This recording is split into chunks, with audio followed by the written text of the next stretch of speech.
আসসালামু আলাইকুম প্রিয় শিক্ষার্থীরা, আশা করি সবাই ভালো আছো। আজকে আমরা জীববিজ্ঞানের আরেকটি গুরুত্বপূর্ণ অংশ শেয়ার করব, জানবো ইনশাল্লাহ।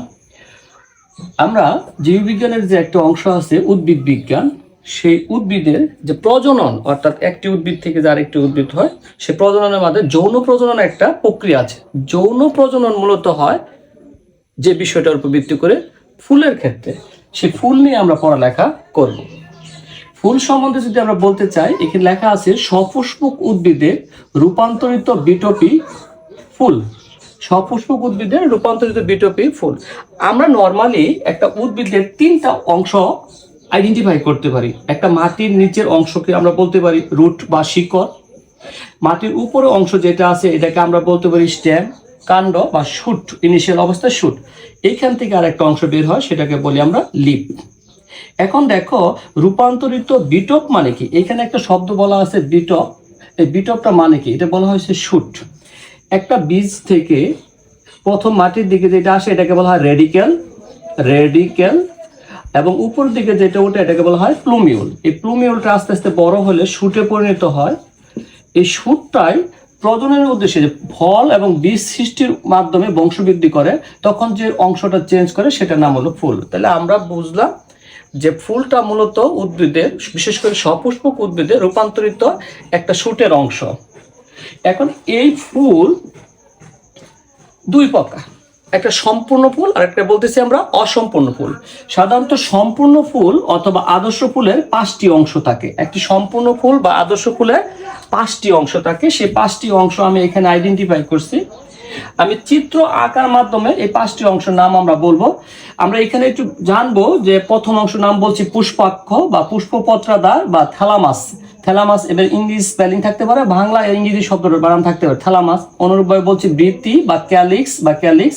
দলমণ্ডল, করোলা ইংরেজি স্পেলিং আছে আমাদের। পুংস্তবক, অ্যান্ডোসিয়াম। স্ত্রীস্তবক, গাইনোসিয়াম। একটা ফুলের ছবি যদি আমরা আঁকাইতে চাই, বিশেষ করে দেখি এরকম ভাবে আমরা প্রথমে ওভিউলস বা ডিম্বক আঁকাবো। দেন এখান থেকে উপর দিকে যদি আমরা মুভ করি, এই যে স্ট্রাকচারটা ড্র করলাম, এই টোটালটাই আমি আঁকাইছি আসলে স্ত্রী স্তবকের যে একটা অংশ, যেটাকে আমরা বলতে পারি এখানে স্ত্রীকেশরের আমি এই স্ত্রীকেশর আছে, স্ত্রীকেশরের 3টা এসেনশিয়াল পার্ট আছে। একটা অংশ মুন্ড যেটাকে বলা হয়, সেটাকে আমরা বলবো গর্ভমুণ্ড। আর এই লাঠি বা দণ্ডের মতো আছে যেটা, সেটাকে আমরা বলবো গর্ভদণ্ড। এবং এই জায়গাটা আছে সোয়ালেন, যেটা স্ফীতর, এটাকে বলবো আমরা গর্ভাশয়।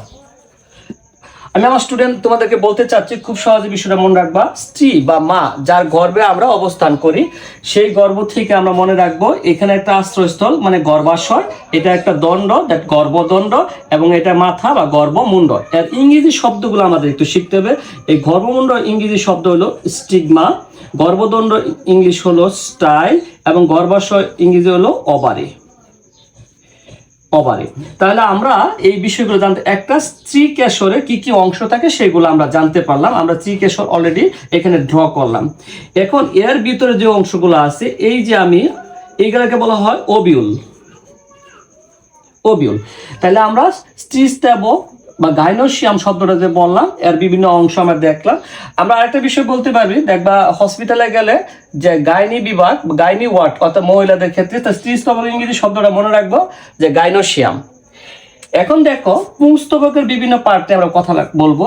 পুংস্তবকটা এইরকম ভাবে আমরা ড্র করতেছি। এইটা এই যে একটা থলির মতো অংশ, এই থলির মতো অংশ, এটাকে বলা হয় পরাগদানি। ইংরেজি শব্দ হলো অ্যান্থার।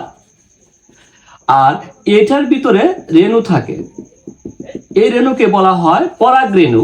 এটাকে আমরা বলছি পরাগ রেণু, ইংরেজিতে বলা হয় পোলেন গ্রেন। তাইলে আমরা এই চিত্রটা দিলাম পুংকেশর।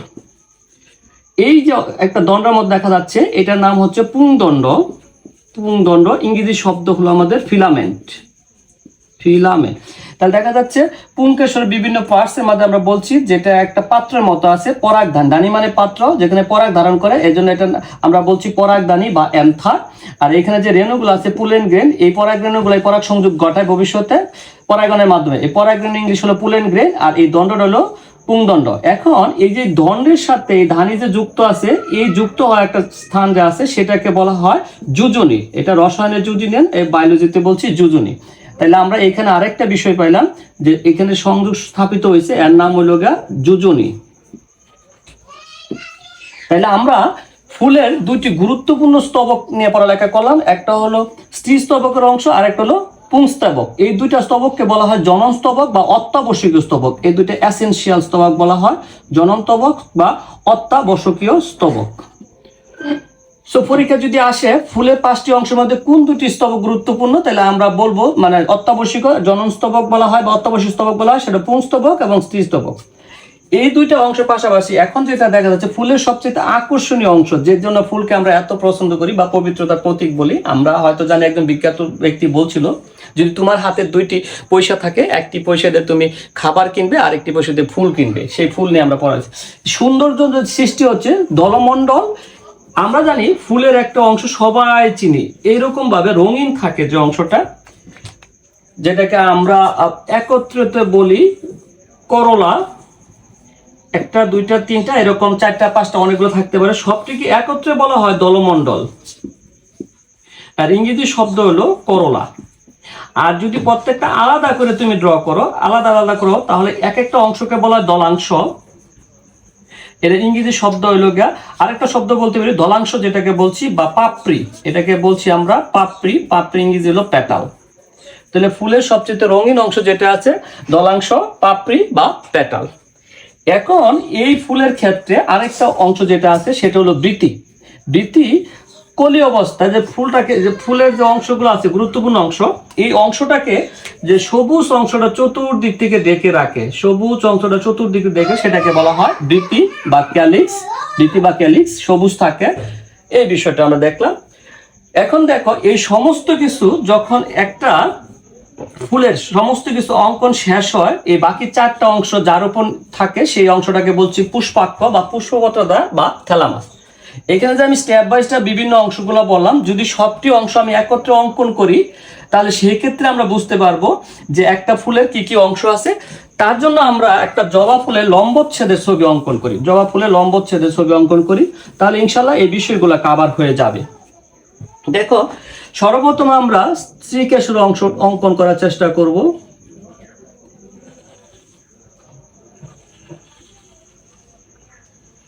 দেখো এটা তুমি বলছো গর্ভমুণ্ড, এটাকে বলছো গর্ভদণ্ড, আর এটাকে বলছো গর্ভাশয়, এটা হলো ওভিউল। ওকে, এটা একটা শব্দ কিন্তু আমরা বলছি। এখন এর সাথে এইখান থেকে যে অংশটা বের হয়, আমরা এরকম ভাবে এই দিক থেকে নিতে পারি। তাহলে এটা আমরা পুংকেশর আঁকাইছি, এটা হলো পরাগদানী, আর এলো পরাগরেণু, আর এলো পুংদণ্ড। এখানে 2টা অংশ আমরা আঁকাইছি একত্রে। এরপরে আমরা দিব এই ক্ষেত্রে পাপড়ি। এই যে দলমণ্ডলের ক্ষুদ্রতম অংশ দলাংশ বা পেটাল বা পাপড়ি, সেই পাপড়ি আমরা আঁকাইছি পাপড়ি। তাহলে দেখা যাচ্ছে আমরা স্ত্রীস্তবকের অংশ আঁকাইলাম, পুংস্তবক আঁকাইলাম, দলমণ্ডল বা দলাংশ। এখন আমরা এর পিছনে আঁকাবো বৃতি। বৃতিগুলো এইরকম ভাবে এই জায়গায় থাকে আমাদের, এই বৃতি। অনেক উদ্ভিদের ক্ষেত্রে বৃতির পথে আরো একটু সরু চিকন একটা অংশ থাকে, যাকে আমরা উপবৃতি বা এপিক্যালিক্স বলতে পারি। এটাকে বলতে পারি আমরা উপবৃতি, ইংলিশে বলা হয় এপিক্যালিক্স। এখন এই ফুলের এই যে উপবৃত্তি আমরা আঁকাইলাম, উপবৃত্তির নিচে একটু সোয়ালেন বা একটু স্ফীত অংশ আছে, এটাকেই বলা হয় আসলে মূলত পুষ্পাক্ষ বা পুষ্পপত্রদ্বার বা থ্যালামাস। থ্যালামাস। তাহলে আমি একটা ফুলের যে অংশগুলো এসেনশিয়াল 5টা সম্পূর্ণ অংশ আঁকাইছি। এখানে একটা বুটার মতো অংশ দেখা যায়, যে একটা কাণ্ডে বা শুটের সাথে লাগানো থাকে, এটাকে বলা হয় স্টক বা ফুলের বুটা। স্টক বা কি বলতেছি আমরা, ফুলের বুটা। তাহলে একটা আদর্শ ফুলের বিভিন্ন অংশ সম্বন্ধে আমরা জানতে পারলাম। এখন আমি একটু এই ফুলের বিভিন্ন অংশগুলোর কাজ সম্বন্ধে তোমাদেরকে শেয়ার করব।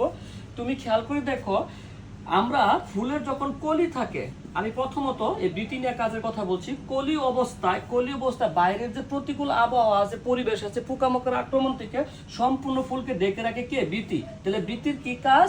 কলি অবস্থা বাইরের প্রতিকূল আবহাওয়া থেকে ফুলের অভ্যন্তরীণ অংশকে রক্ষা করা। আরেকটা মজার বিষয় আছে, বৃতি যদি সবুজ হয়, হ্যাঁ অবশ্যই সবুজ থাকে, তাহলে সে শালুক সংশ্লেষে সাহায্য করে, যেহেতু সবুজ ক্লোরোফিল আছে। এবং বৃতি যদি রঙিন হয় তাহলে পোকামাকড়কে আকৃষ্ট করবে। তাহলে আমরা বৃতির ফাংশন সম্বন্ধে জানতে পারলাম। ক্লিয়ার? এখন দেখো পুষ্পাক্ষ বলতে কি বুঝি আমরা, যে বিষয়টা বলছি এটা আগে বলা উচিত ছিল আমার। এই যে ফুলের সমস্ত অংশগুলো আছে, যে অংশটা সমস্ত অংশ এখানে ধারণ করতেছে, এই অংশটাকে বলছি আমরা পুষ্পাক্ষ। পুষ্পাক্ষের কাজ হলো ফুলের বাকি অন্যান্য অংশকে সে ধারণ করা, বাকি অন্যান্য অংশগুলোকে ধারণ করা। আচ্ছা স্যার, এই পুষ্পাক্ষ আরেকটা কাজ, যদি কোনো ফুলের বুটা না থাকে, যদি কোনো ফুলের বুটা না থাকে তাহলে পুষ্পাক্ষ সরাসরি তার কাণ্ডের সাথে সংযুক্ত থাকে। পুষ্পাক্ষের কাজ হলো যদি কোনো ফুলের বুটা না থাকে, যেটা আমরা অবিন্তক ফুল বলি, সেই ক্ষেত্রে পুষ্পাক্ষ এই বুটার কাজটা করে থাকে।